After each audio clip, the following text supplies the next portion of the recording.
Welcome to Mary Downs. My name is Jenny and I'm going to take you on a tour of our hidden tiny cabin located in the middle of the forest. So this is Mary Downs. It is a beautiful heritage farm also located in the middle of the woods of Maine.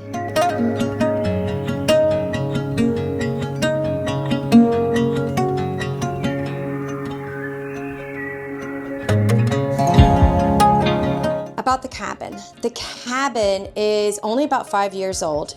It is rustic and it was built by the Amish and it is in need of renovations. And Matthew and I plan to do those renovations ourselves very soon.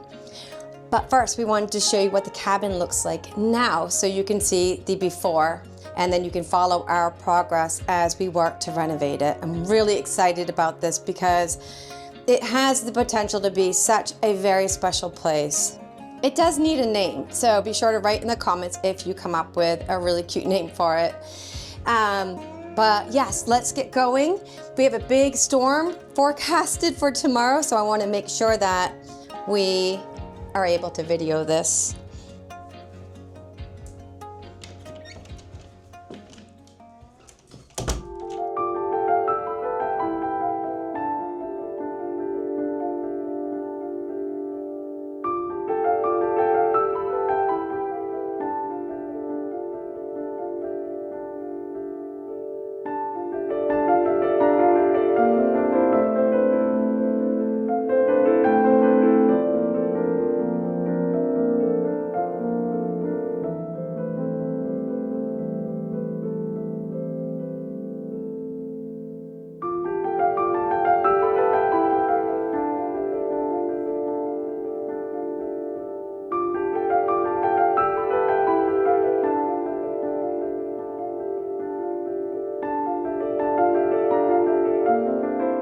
So as you can see, these grassy paths are just enchanting.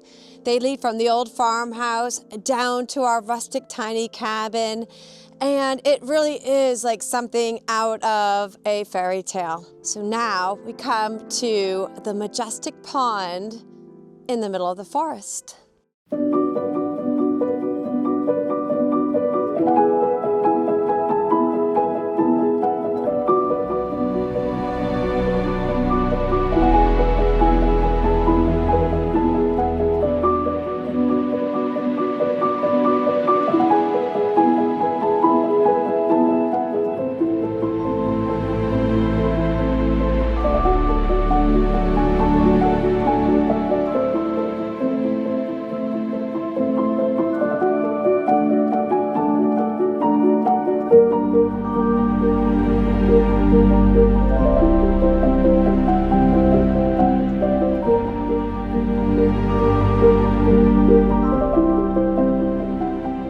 So around the pond, we come to another grassy path that takes us to the rustic cabin.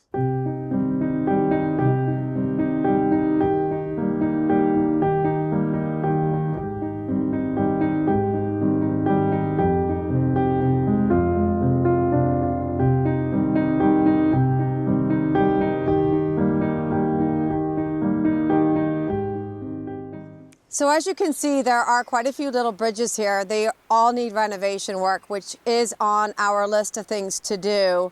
But this one is especially enchanting as it goes over this little creek in this little hollow.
So now we finally come to the rustic tiny cabin in the woods, and as you can see, it is amazing.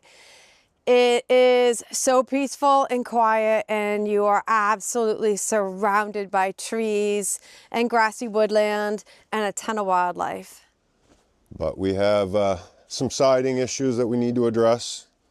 I personally like to have these nice and tight when you go to put your battens on, so that way critters and bugs don't get inside in between the gaps. And some flashing issues. But other than that, it's in really good shape.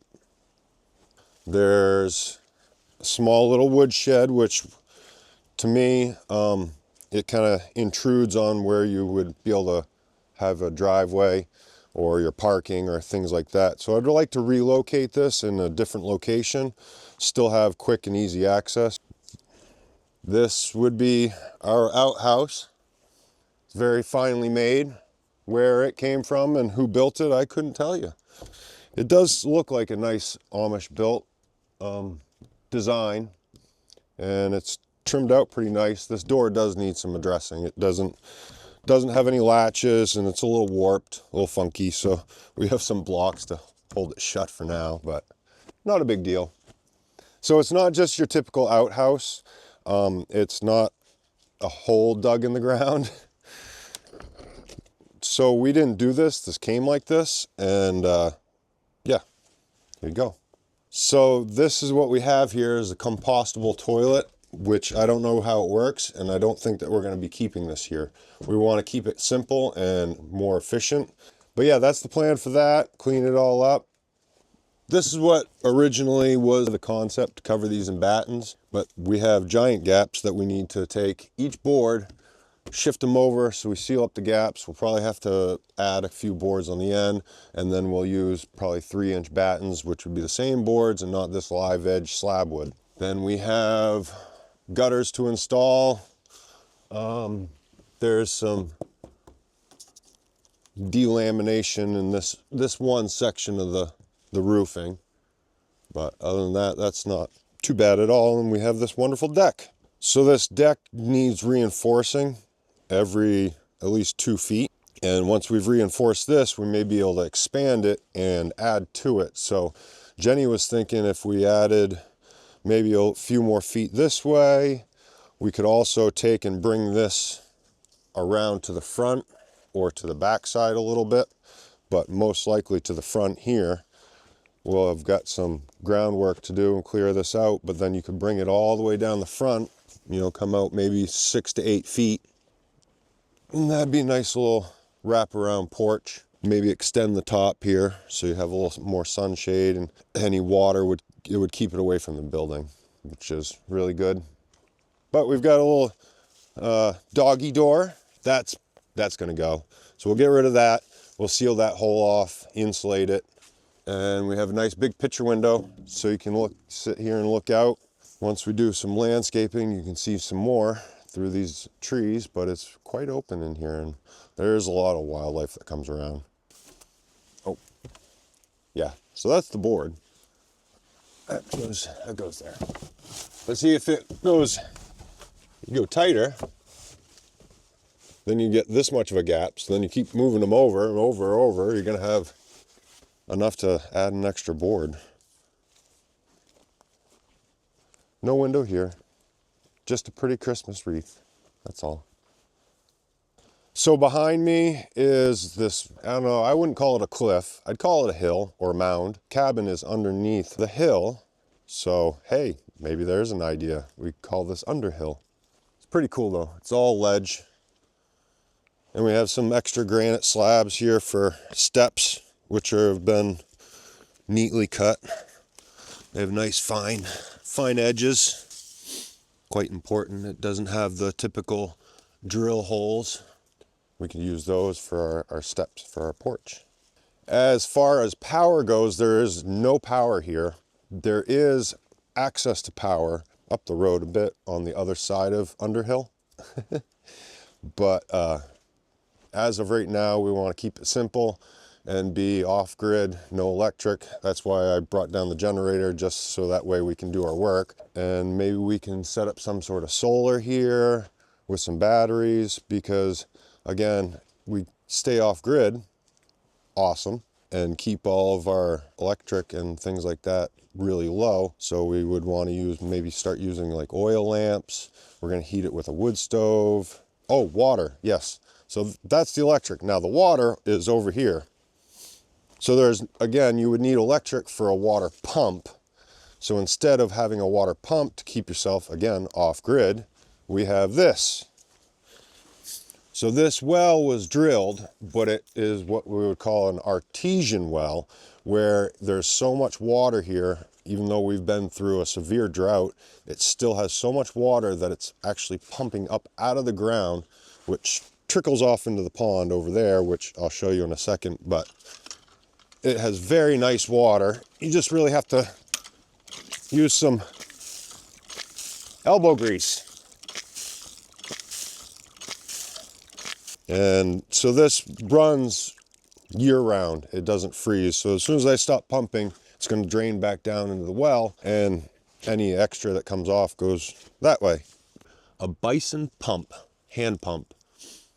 You can get these at any of the local feed stores around town. These are really good, and you know how I know they're really good? Because every single Amish family that I see has one of these. They're very nice. Stainless steel construction, so you don't have to worry about it rusting out. You don't have to worry about rust getting into your water because of the rust from your pump. So yeah, let's go that way. And here we are. It's cold. It's just about freezing, not quite, but the pond's not frozen. And this is your extra runoff. We have so much extra water just coming up out of the ground. There's that much. I don't know if that's a gallon a minute, 2 gallons a minute, but it fills this with crystal clear water. And actually my daughter came up with the idea of making this one of those living ponds where you could have like lilies, you might be able to put fish in here, or we could just clean it out and you could have a nice little bath instead of having to makeshift a shower type thing or anything like that. But yeah, there's a lot of options here. All right, I've shown you the outside as much as I can show you. So now it's time to go inside, and I can show you what so far we have done and give you an idea of what we think about for our future renovations. And yeah, give you the whole 5-cent tour. Come on in.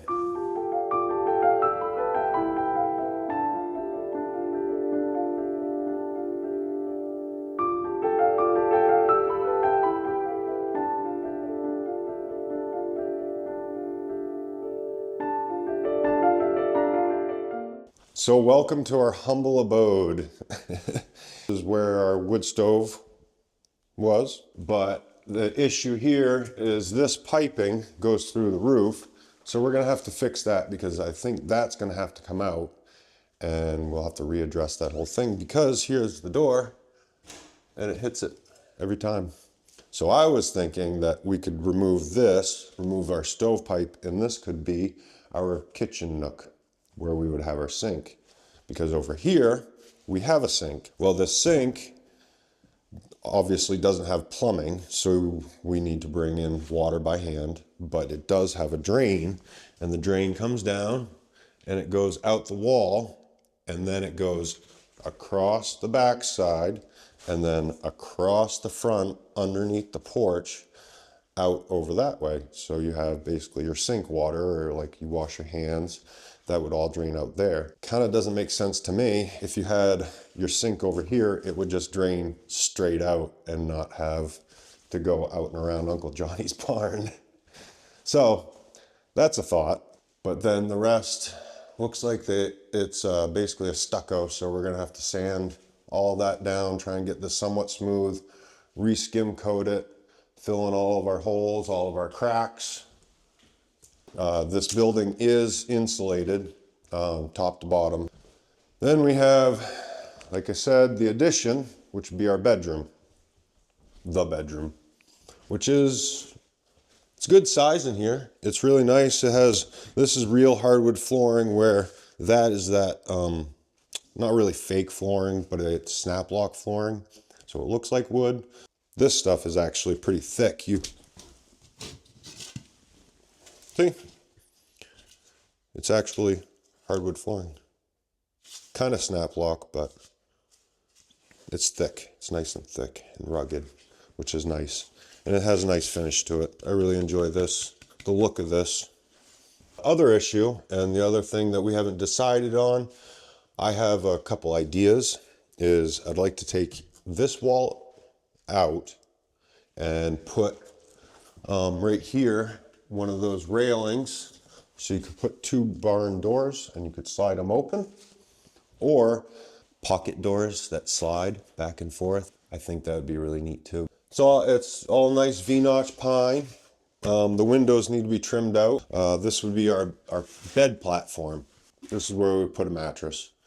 I'm not sure if we really want to do this. We may take this out and put an actual bed and bed frame in here. I kind of like that idea better, personally, but because it is lengthwise, you couldn't really put a bed this way. This way, it's really wide. I don't know. Something to think about. There's plenty here to think about. So some things that I would like to change in here would be the windows. I would like to, these little kind of chintzy ones, I would love to replace and get a lot of light off the front here, because it's just such a great view of the woodland. And I think it'd be amazing to fill this with like a lot of glass. And maybe even in the bedroom area, kind of like an octagonal window, a round window would be really charming. Outside, like Matt was saying, extend that deck around the front, maybe even like a little porch with some rocking chairs. It is a really big space. It feels a lot bigger actually when you're in it than from the outside. So I think adding that light would make it feel even bigger. Yeah, we're gonna do a lot of the smoothing of the mud, repaint it, reskim it, repaint it. What were some more? Oh, there's so many owls around here. So Matt and I thought it would be really neat to actually construct some owl boxes, create a lot of habitats for wildlife so they come right up to the cabin, which would be really special. I think this just has such potential, and I'm really excited to get started on renovating it. I really liked Matt's idea about moving the kitchen to that little area on the other, where the wood stove is now. We do need a new wood stove. I'd love to find like a Nordic wood stove. I just want this to feel really woodsy and wildernessy. It's gonna be so much fun to get to. So we wanted to take a minute and thank everybody who has subscribed, liked, and commented and hyped our videos. We really appreciate it so much. We don't always have the time to respond to everybody's comments, but we read every single one of them, and we are really grateful to you. So we are gonna end the video here. In case you are new, we do post Fridays at 3, and we would love it if you would please subscribe. And we will see you next Friday at the Mary Downs. So thank you for coming to our tiny cabin tour. So if you have any suggestions, please comment and let us know what you have for ideas. Maybe that can help steer us in a different direction. And come back next week on Friday and see us again at the Mary Downs.